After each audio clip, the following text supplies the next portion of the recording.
concebido por el Espíritu Santo, a través de la Virgen María, se hizo carpintero, realizó grandes milagros, nos brindó su amor, hasta ser clavado en un madero, pero al tercer día resucitó. Con gran poder y gloria, el Rey vive y pronto volverá.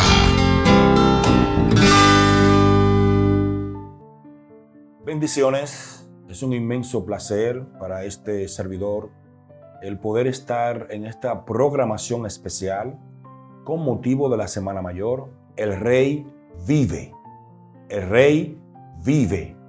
Trascendental solo el tema con el cual se estará llevando a cabo esta serie de trabajos preparados con motivo de la Semana Mayor. Para quien les habla, Pastor Bienvenido Mercedes, es un inmenso placer el poder entrar en contacto con ustedes a través de esta plataforma, a través de estos medios, con los fines de compartir un tema muy interesante, un tema que trasciende, que va mucho más allá de la simple comprensión. Vamos a tratar precisamente el tema de por qué los milagros que realizó nuestro Maestro, que realizó nuestro Señor Jesucristo, eran diferentes. ¿Por qué Dios nunca repitió un milagro cuando fueron miles de milagros que Jesús realizó? El escritor del Evangelio según San Juan dice en el capítulo 21 que fueron tantos los milagros, fueron tantas las cosas que Jesús hizo, que no cabrían los libros en el mundo si se hubiese registrado todo. Me imagino que esto lo podemos concebir, podemos percibirlo de la siguiente manera, que el volumen del material que se hubiese escrito, si se registra todo lo que hizo Jesús, sería imposible cargarlo, sería imposible manejarlo por el tamaño de dicho volumen. Vamos a entrar en materia tratando precisamente lo que tiene que ver con la diferencia en la ejecución, en la realización de los milagros que Jesús entregó durante ese periodo de aproximadamente unos 3 años y medio, que fue lo que duró su ministerio, directamente trabajando con el hombre, pues sabemos que su ministerio en sí no inició allí en las bodas de Caná de Galilea, que fue donde realizó su primer milagro. No inició allí. ¿Por qué? Porque todos sabemos que él dijo que él vino a lo de su Padre, que él vino a lo suyo. Por lo tanto, como vino a lo suyo, sabemos que probablemente el ministerio de Jesús, ya desde que él apareció allí en el templo con 12 años y discutía y conversaba sobre la palabra de Dios con los maestros, desde allí ya se percibía el inicio de su ministerio. Desde allí se podía ver que el niño era diferente, que era distinto, que dominaba, así como la mayoría de los judíos hoy dominan la Torá desde los 12 años, conocen todo lo que tiene que ver con la Torá judía, que no es más que la misma Biblia que tenemos nosotros, con excepción de algunos libros. Él con 12 años, dice el escritor de Lucas, que con 12 años estaba allí disertando con los maestros en el templo cuando se les extravió a sus padres, a María y a José.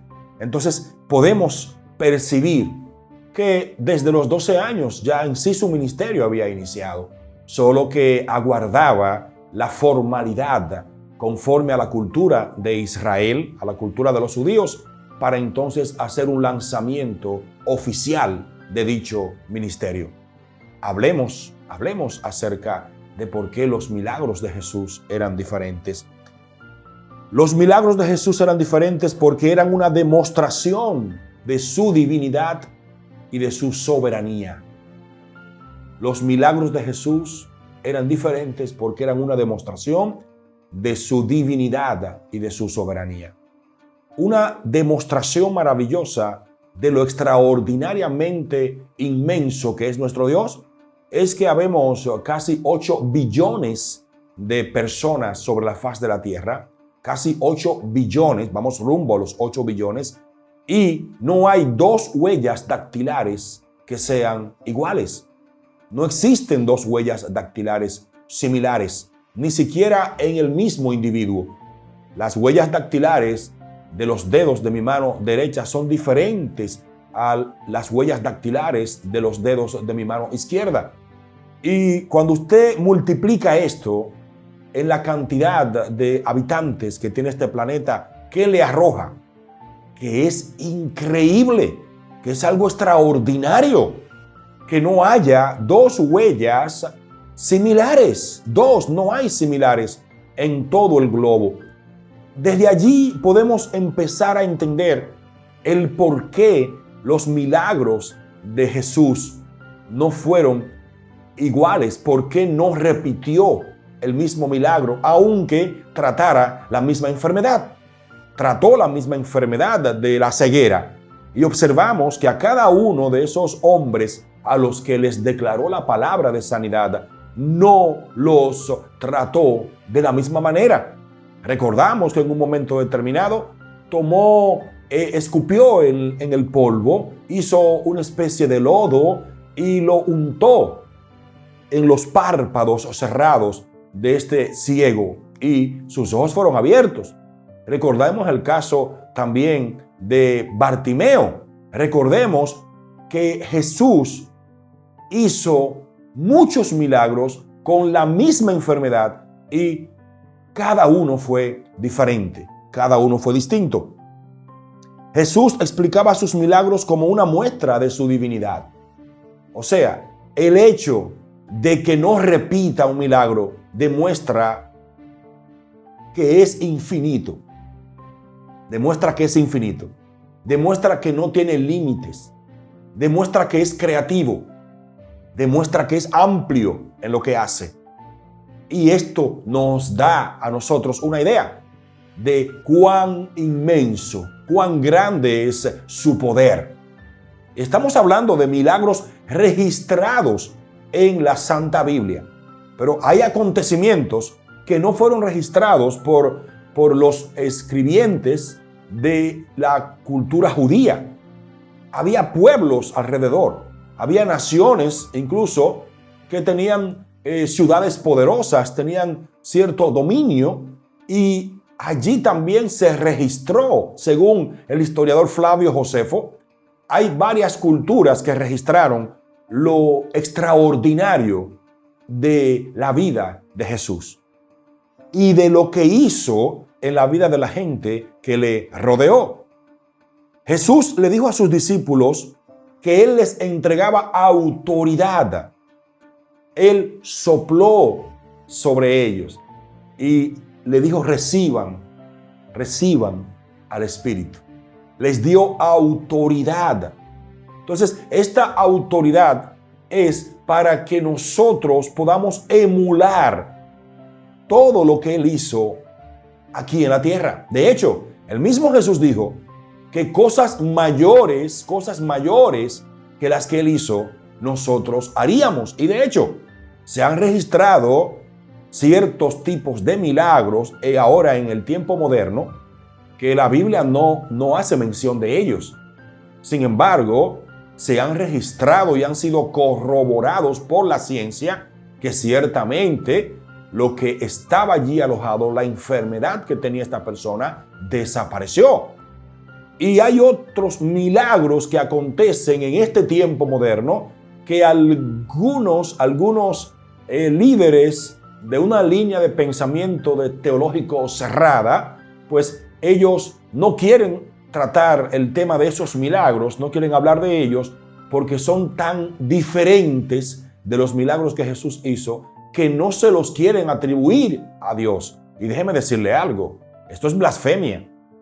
La blasfemia no es decir malas palabras acerca de Dios, agravar su nombre, insultarle. Esto no es la blasfemia. Blasfemia es dudar de su poder y atribuirle a otra entidad lo que Él hace.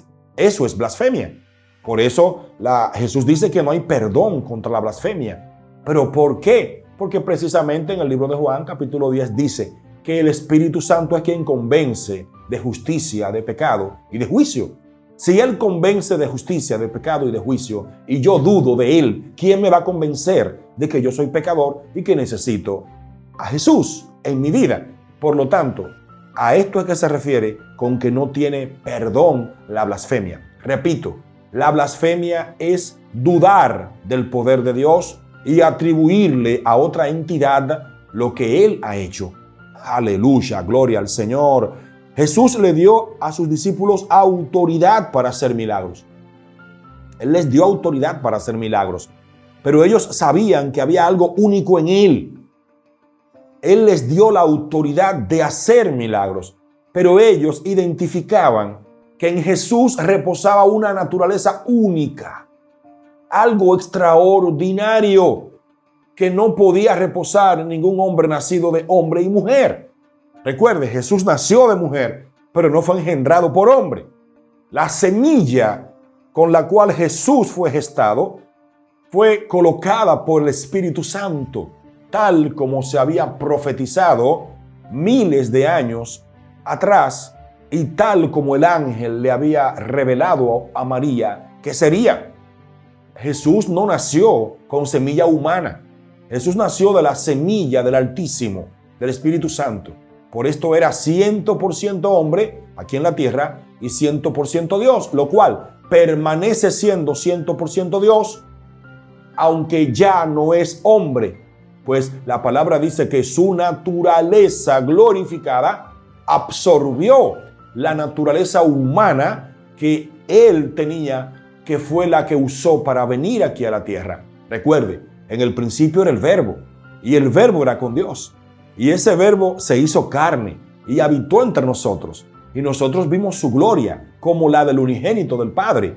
Es decir, ese Verbo que se humanó tomó forma humana, degradante, rebajándose a la condición de hombre para poder habitar en medio nuestro. ¿Por qué?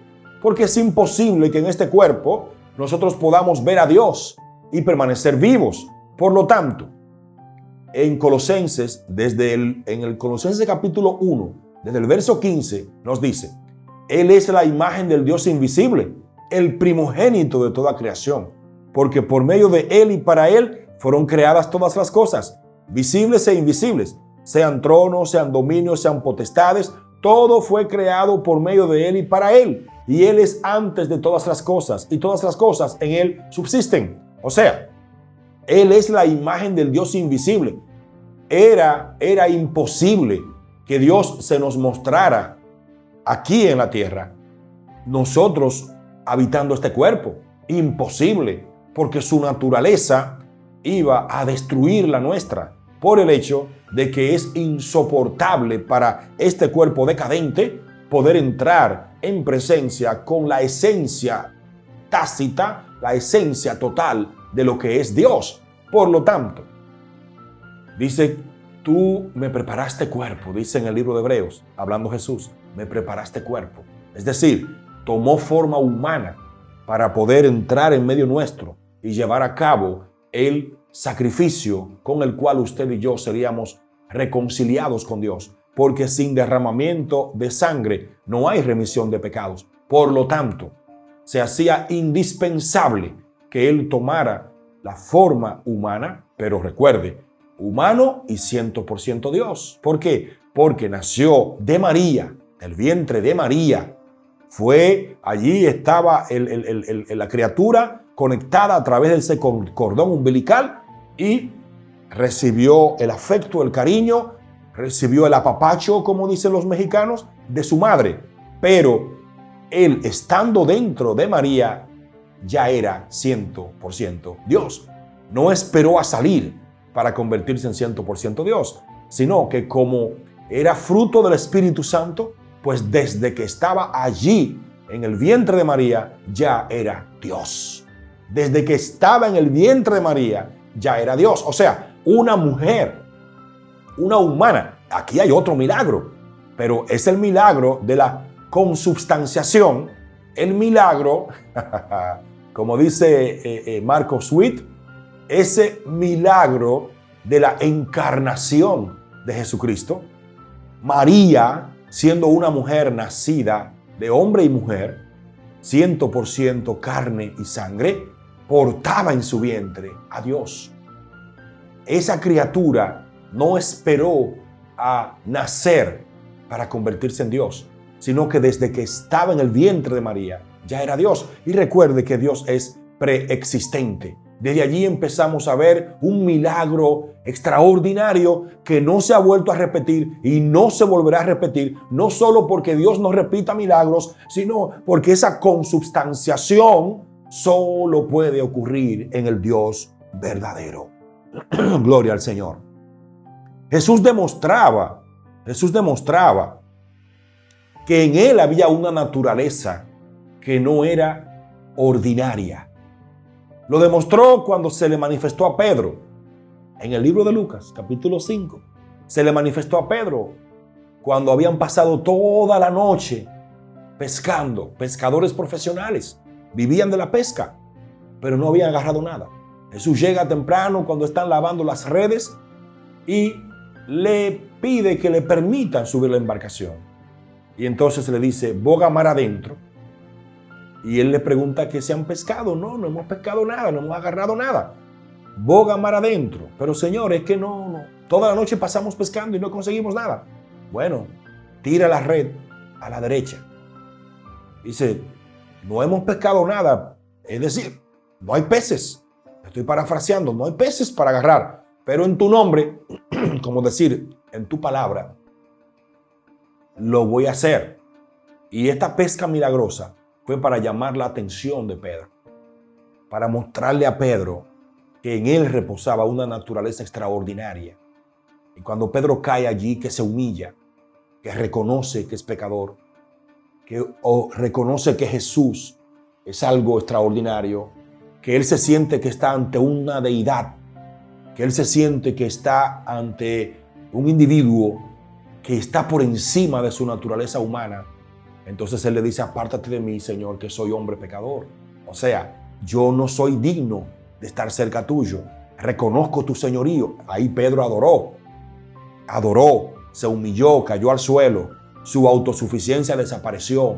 Fue llamado porque Jesús le dijo, desde ahora no serás pescador de peces, sino de hombres. Entonces, aquí se manifiesta un milagro especial, algo que estos hombres jamás habían visto, pero que tampoco habían oído. Pues Pedro, judío, había escuchado de la Torá, era uno de los hombres de sinagoga. Y te aseguro que había oído acerca de cuando Moisés abrió el mar rojo en dos partes, oyó cómo Dios alimentó al pueblo con maná del desierto, oyó cómo Dios les proveyó agua de una roca, oyó cómo Dios unas aguas amargas las endulzó. O sea, Dios se había manifestado ya de muchas maneras a través de la revelación general, que es la naturaleza. Ya Dios se había manifestado sobre todo a estos hombres que eran judíos, eran israelitas. Pero ahora viene y se manifiesta en la revelación especial, Jesús. La revelación general es la naturaleza, todo lo que Dios ha creado. Y allí hablamos de cómo Dios abrió el mar rojo cuando Moisés levantó su vara. Allí hablamos de cómo Dios envió maná del desierto, también los alimentó con codornices, pero también cómo sacó agua de una peña. No es que rompieron la peña y había un manantial allí, no, una roca proveyendo agua. Claro, esto tiene un significado mucho más trascendental, pues esto es para llevarnos a Jesús, que es la piedra que desecharon los edificadores, que ha venido a ser la piedra angular. Cuando hablamos de piedra angular, es la piedra sobre la que se edifica todo lo demás, porque es la piedra que debe tener la firmeza, la consistencia, la solidez, pero también el equilibrio.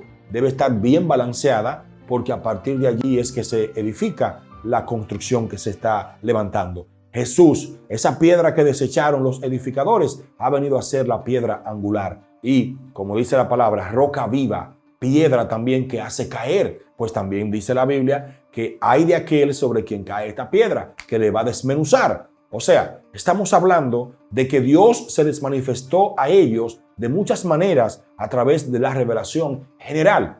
Y ahora aparece Jesús en el escenario y se le manifiesta a Pedro de una manera extraordinaria. Él, como revelación especial, le da a entender a Pedro, yo soy el Señor.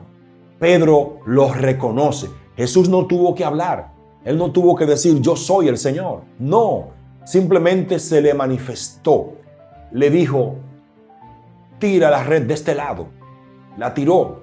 Dice que alcanzaron tantos peces y de buen tamaño, que eran 153 peces, pero de buen tamaño. Una pesca milagrosa. Allí Pedro cae, se humilla, reconoces que es pecador cuando le dice aléjate. Su autosuficiencia desaparece, reconoce, entonces es llamado. Cuando nuestra autosuficiencia desaparece, entonces somos llamados. Porque Dios no nos llama creyéndonos autosuficientes. Él nos llama cuando entendemos que no somos autosuficientes. Ahí es donde llega entonces la encomienda para lo que nosotros tenemos que hacer. Aquello para lo cual Dios nos diseñó. Jesús hacía milagros para mostrar que Dios había venido y que el poder de la creación estaba caminando en medio de ellos. Yo soy la representación del cielo. Estoy aquí en la tierra. El Padre y yo somos uno, dijo él en San Juan 10:30. El Padre y yo somos una misma cosa. Jesús está diciendo, aquí estoy yo. Yo les estoy haciendo saber a ustedes que he venido del cielo, que he descendido del cielo, como él mismo dijo. Yo soy ese pan que descendió del cielo. Soy el pan que descendió del cielo. Oh, gloria al Señor. Aleluya, aleluya. Él demostraba que el reino había irrumpido en el mundo. Él demostró que el reino de Dios había irrumpido en el mundo, había entrado al mundo, señalando un día futuro en el que todos resucitarán de los muertos. Señalando un día futuro en el que todos vamos a resucitar de los muertos. Si Él no ha venido antes de que experimentemos la muerte, entonces seremos transformados.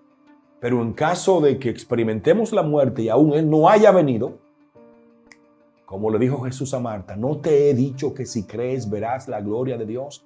Yo soy la resurrección y la vida. El que cree en mí, aunque esté muerto, vivirá.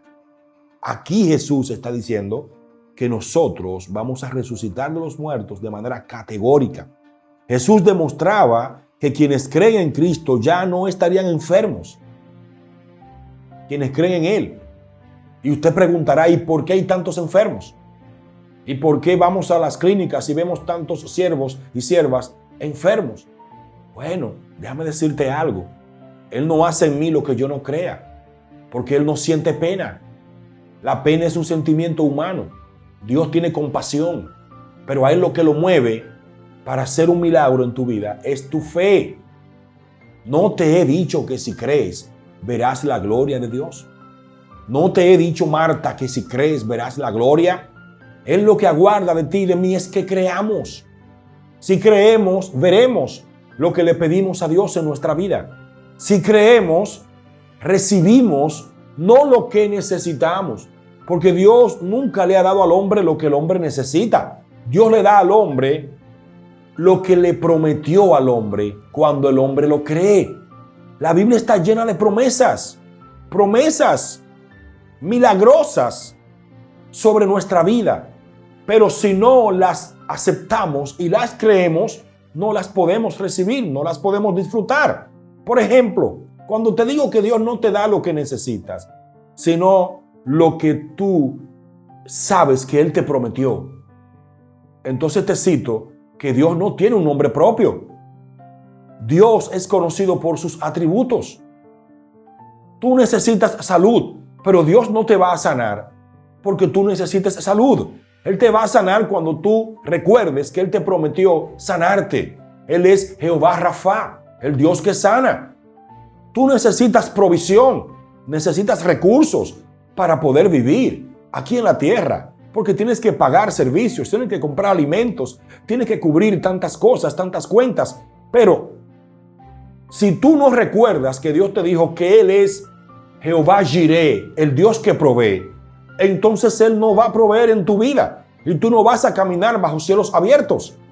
El tú poder caminar bajo cielos abiertos es tú aceptar todas las promesas que Él hizo, que están contenidas en su palabra, y creerlas. Cuando tú las crees, entonces se hacen manifiesto en tu vida y tú empiezas a vivir el diseño que Dios hizo de ti.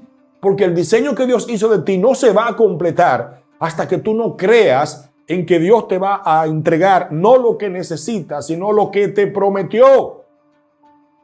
Él te prometió cuidarte, por eso es Jehová Shabaoth, prometió defenderte. Él es Jehová Shabaoth, prometió cuidarte, protegerte bajo cualquier circunstancia y de cualquier enemigo. Por eso dice en Isaías 54 que ningún arma forjada contra ti va a prevalecer y que caerá contra ti toda lengua que se levante, será condenada en juicio. ¿Por qué? ¿Por qué debes creer eso? Porque se cumple cuando tú lo crees. No se cumple estando ahí escrita en la Biblia. No se cumple estando aquí. Se cumple cuando tú lo crees. No se cumple por estar aquí en este libro, que es un libro de libros, porque aquí hay 66 libros, pero no se cumple estando aquí. Se cumple cuando tú lo crees. Tan pronto tú lo crees, verás que eso resulta. Por ejemplo, hay una práctica muy dominicana de tomar una Biblia, abrirla en el Salmo 91 y colocar una tijera de tela en forma de cruz. Yo le dije a una hermana mía que en una ocasión un ser extraño quería hacerle daño a su bebé recién nacido, y yo le dije a ella, porque estoy buscando mi Biblia en la madrugada para leerla y no la encuentro, y el Espíritu me dirigió hacia donde ella, y ella incluso estaba despierta, y le dije, ¿tú tienes mi Biblia? Ah, sí, la tomé prestada porque había algo acá que estaba molestando a mi niño, yo no quiero que entre. Y yo le dije, aquí nada puede entrar, porque aquí está la presencia de Dios, porque yo creo lo que dice la Biblia, que donde hay 2 o 3, Él está ahí, y que Él prometió estar conmigo en San Mateo 28 todos los días hasta el fin del mundo. Él prometió estar conmigo. Por lo tanto, no pueden estar juntos la luz con las tinieblas. Aquí está la luz de Cristo. Las tinieblas no pueden entrar. Y le dije, el enemigo de la justicia, Satanás, puede bailar un carabiné encima de ese libro, porque ese es un libro abierto con tinta y papel. Pero el poder de lo que está ahí es trascendental, es en mi corazón y en mi mente, cuando yo lo creo y lo proclamo. Por eso dice la Biblia que con el oído se oye y con la boca se confiesa. Yo oigo palabra de Dios o la leo con mis ojos, pero cuando sale de mi boca, cuando yo la proclamo, es que ella se cumple. Porque nosotros aquí en nuestra garganta tenemos un polvorín, que es donde se guardan las armas. Y tenemos bazooka, que cuando creemos la palabra y la proclamamos, la decretamos, la declaramos, ella se cumple. Porque la palabra de Dios es viva y eficaz y es más cortante que toda espada de 2 filos. Y como dice Isaías 55, la palabra de Dios no retorna vacía, sino que hace aquello para lo cual es enviada. Por lo tanto, la palabra solo tiene que ser hablada. Por eso dice la Biblia que la fe viene por el oír palabra de Dios. Entonces, esa noche que yo hablé así con mi hermana, lo que estaba intentando dañar a la criatura estaba sobre el techo donde yo duermo y rasgaba el techo como con unas uñas muy grandes. Parecían uñas de oso, no, ni siquiera de lobo, sino de un oso.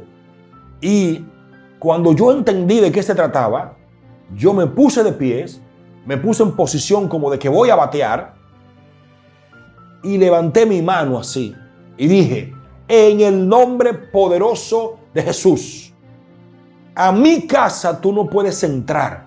Y como yo proclamé que tú no puedes entrar, ahora estás tratando de molestar mi sueño. Yo voy a dormir porque a los amados de Dios Él envía su sueño y tú te vas en el nombre de Jesús y no podrás tocar este techo jamás. Y eso rodó en el techo y cayó en el patio y solo escuché los perros ladrando. Y hasta ese día, jamás mi hermana volvió a sentir molestia. ¿Sabes qué?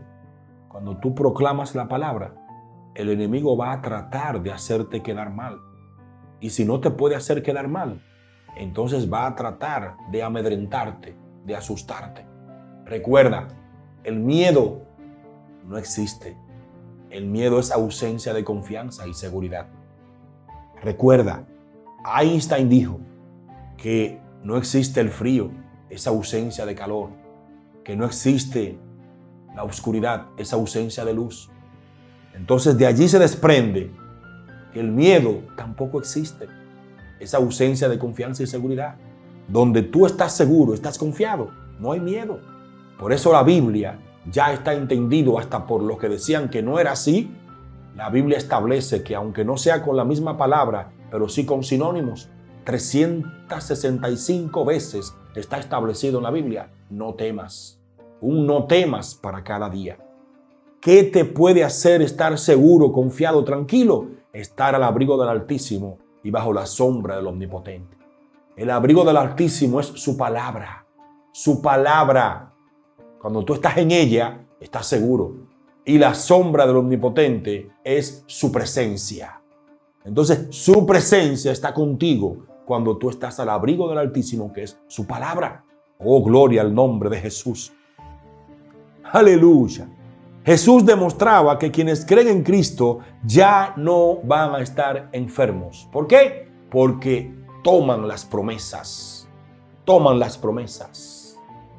Isaías 54 dice: Él llevó nuestras enfermedades, sufrió todos nuestros dolores, y por sus llagas, como decía Gigi Ávila, y por sus llagas fuimos nosotros curados. Eso es real, Shamaya Soa. Eso es verídico, Satarabasaya. Eso es así. Eso no hay forma de obviarlo, de soslayarlo. Dios prometió salud para los que creen en su nombre y en su poder.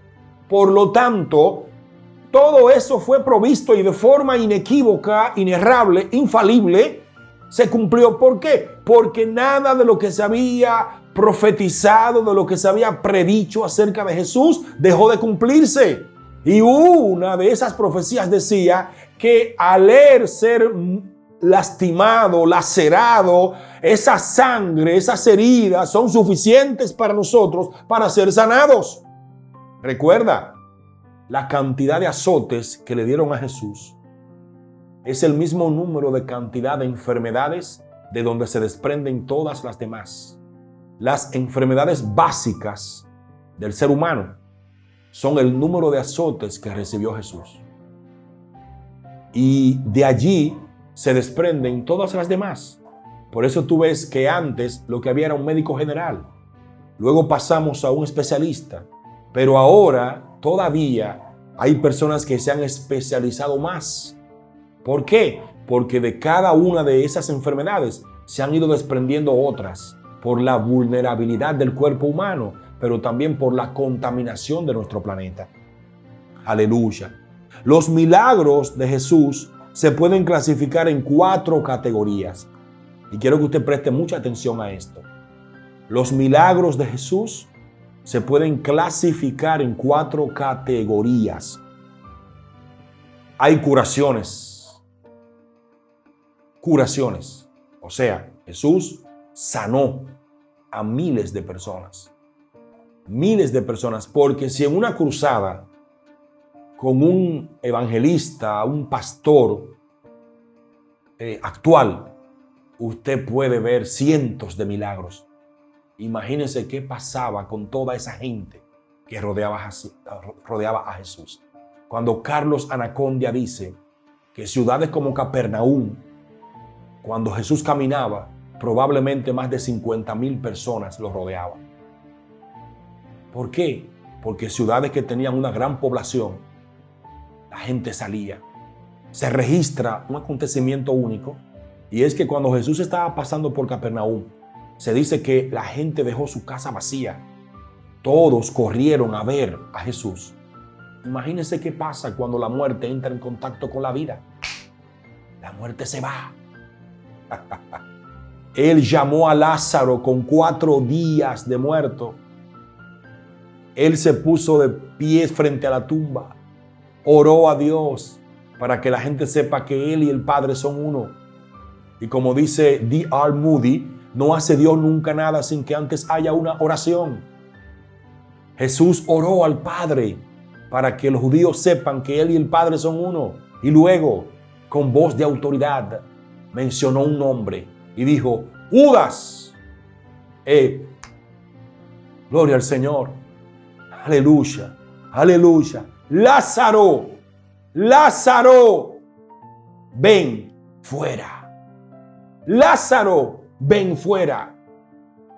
Y dice que aquel que había muerto hacía 4 días, que ya a los 4 días el cuerpo está putrefacto, pues salió allí con sus vendas y Jesús lo entregó a su familia.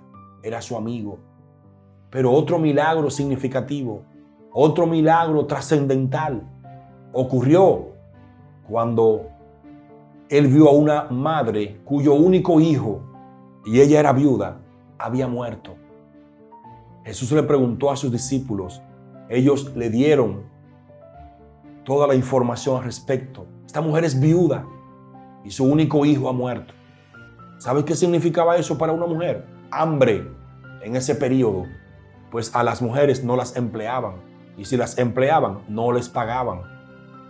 Entonces, su único sustento había muerto. Jesús se acerca al féretro y lo toca. Tocó el ataúd y él fue resucitado. Jesús lo entregó a su madre. Gloria al Señor. Cuando la vida llega donde está la muerte se va. Cuando la luz llega donde hay tinieblas, las tinieblas se van. Observa qué pasa cuando tú enciendes una luz. Por más fuerte, por más intensa que sea las tinieblas que haya, la más tenue de las luces hace que las tinieblas huyan. Jesús dijo que nosotros somos la sal y somos la luz de este mundo. Y que no se prende una lámpara para ponerla debajo de un almud, sino que se coloca en una parte donde pueda iluminar toda la sala. Nosotros somos la sal y la luz de este mundo. Alabado sea el nombre del Señor. Jesús hizo curaciones. Es el primer tipo de milagros de Jesús. El primer tipo de milagros son las sanidades. El segundo tipo de milagro es el exorcismo o la liberación, echar fuera demonios. Todos conocemos qué ocurrió con la hija de la mujer sirofenicia, qué ocurrió con el hijo de aquel hombre que el demonio que estaba en él lo arrojaba al suelo y lo quería matar, y los discípulos no pudieron. Jesús vino y dijo: hombre de poca fe, y le ordenó salir. Todos sabemos qué pasó con el gadareno. Oh, gloria al Señor. Aleluya. Todos conocemos de cada uno de los milagros de liberación que Jesús realizó. Lo que el mundo hoy conoce como exorcismo, nosotros conocemos como liberación, echar fuera demonios. Ese es otro tipo de milagros, es el segundo. El tercer tipo de milagros es resurrección de muertos. Como Jesús llamó a Lázaro, porque si hubiese dicho solamente ¡sal!, probablemente todos los muertos que estaban allí iban a salir. Porque habló la vida declaró, pero él especificó: Lázaro, sal. Y entonces allí Lázaro salió, y dice que al rato ya estaba comiendo con ellos. Alabado sea el nombre del Señor. Y el cuarto tipo de milagros que Jesús hizo fue el control de la naturaleza. Y en ese control de la naturaleza no solamente le vemos controlando los vientos, controlando la mar, sino incluso multiplicando los panes y los peces. 4 tipos de milagros de Jesús que no se repitieron. Un milagro de Dios es un acontecimiento extraordinario o sobrenatural que revela, confirma un mensaje específico mediante una obra poderosa. Jesús realizó muchos milagros. Todos los milagros que hizo fueron para glorificar a Dios. Todos los milagros, todos, por eso él siempre decía que era para glorificar a Dios. Aleluya. Recuerden el caso del sordomudo, ¿verdad? Que Jesús sanó y que los padres no querían meterse en eso. Le dijeron a los escribas y fariseos, le dijeron a la gente del Sanedrín, pregúntenle a él que él es que sabe qué fue lo que pasó. Bueno, estamos hablando de un milagro que se realizó en San Juan capítulo 9. Ese milagro de Juan capítulo 9, donde Jesús sanó a este joven, gloria al Señor, y bueno, hasta estaban diciendo que Dios no oye a los pecadores. Pero entonces decía, si alguno es arrepentido lo oye, porque estaban tratando de dar a entender que allí lo que había ocurrido era una blasfemia contra Dios. Y es todo lo contrario, porque este muchacho simplemente se tocó con Jesús, Jesús le sanó y esto trajo un revuelo en el Sanedrín. Y para que usted conozca mejor la historia, búsquela, San Juan capítulo 9. Allí tenemos un acontecimiento maravilloso de lo que pasó con nuestro Señor y Salvador Jesucristo. Dice acá que Jesús realizó muchos milagros y todos eran para glorificar a Dios, para ayudar a otros y demostrar que Él era realmente quien decía ser, el Hijo de Dios. Cuando calmó la tormenta en Mateo 8, por ejemplo, los discípulos se asombraron y preguntaron, ¿qué clase de hombre es este? Hasta los vientos y las olas le obedecen. Los evangelios registran muchos de los milagros que Jesús realizó. Por supuesto, muchas de las cosas que Jesús hizo no podrían haber sido registradas en obras tan breves. Juan admite libremente, Jesús hizo muchas otras señales en presencia de sus discípulos que no están escritas en este libro. Hizo también Jesús muchas otras cosas. Si se escribieran una por una, pienso que ni siquiera en el mundo cabrían los libros que se habrían de escribir. San Juan capítulo 20, 30 y Juan 21, 25. Diferentes evangelios a menudo registran los mismos milagros y cada uno da detalles ligeramente diferentes. A veces es imposible saber si un milagro en particular registrado en los evangelios es simplemente un milagro registrado desde diferentes ángulos o si se están registrando dos milagros separados. Ninguno de los escritores de los evangelios se preocupa particularmente por la cronología estricta. Y a veces no nos dan todos los detalles que nos interesaría saber. Los milagros que Jesús realizó y que se enumeran se han agrupado en categorías amplias con diferencias adjuntas sin intentar determinar qué milagros se registran varias veces y cuáles pueden ser exclusivos de cada uno de los evangelios. Milagros de curación o de sanidad. Ciegos reciben la vista, la suegra de Pedro es sanada, un paralítico es sanado, las personas que tocan la ropa de Jesús son sanadas, varias curaciones en el día de reposo, un hombre sordomudo es sanado, Marcos 7:31, demonios expulsados y enfermedades físicas específicas que acompañaban a los demonios sanadas, demonios expulsados, no se mencionan enfermedades físicas específicas, pero hubo demonios que fueron echados fuera, multitudes sanadas, los muertos resucitados. Aquí tenemos otros milagros, multitudes alimentadas, la comida se multiplica, camina sobre el agua, calma una tormenta, llena las redes de peces. Pedro atrapa un pez con dinero en la boca para el impuesto del templo, convierte el agua en vino, el árbol maldito se seca. ¿Recuerda usted la higuera que no tenía higos cuando él fue y la maldijo?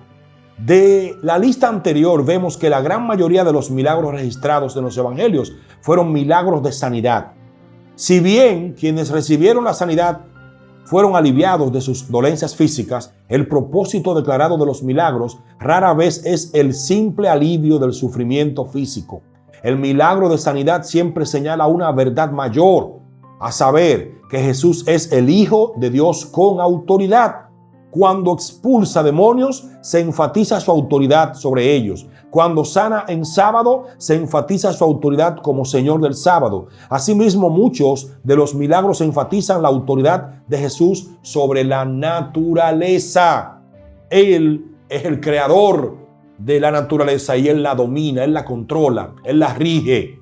No hay mejor manera de estudiar los milagros de Jesús que leer los evangelios y hacer una lista de cada milagro y la explicación que se proporciona. Por ejemplo, en Juan 2 leemos que Jesús convirtió el agua en vino.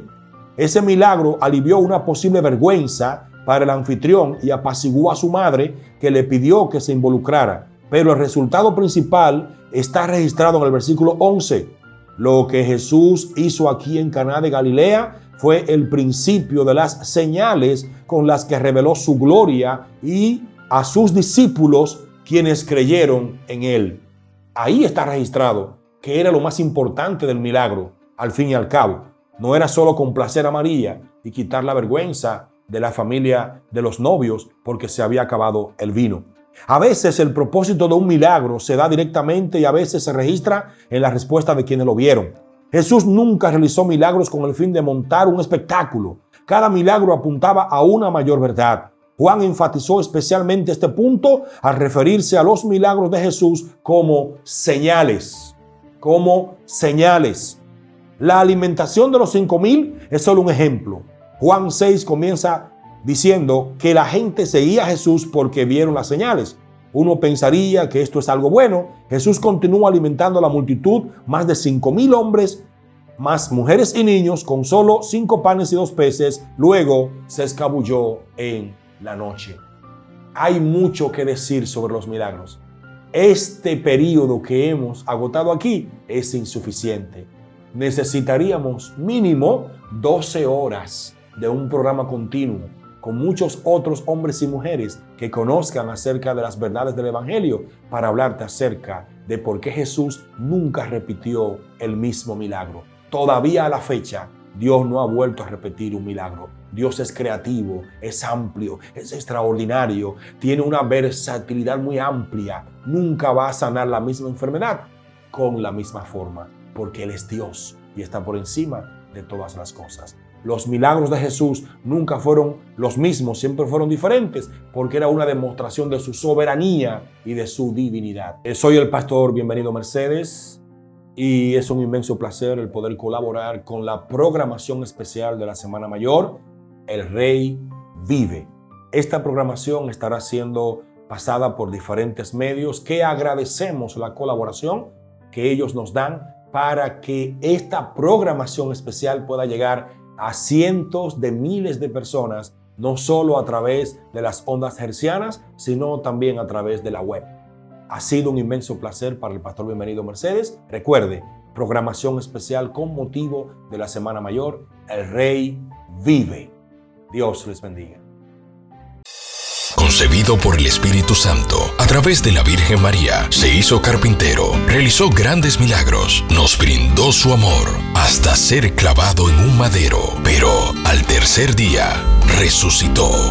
Con gran poder y gloria, el Rey vive y pronto volverá.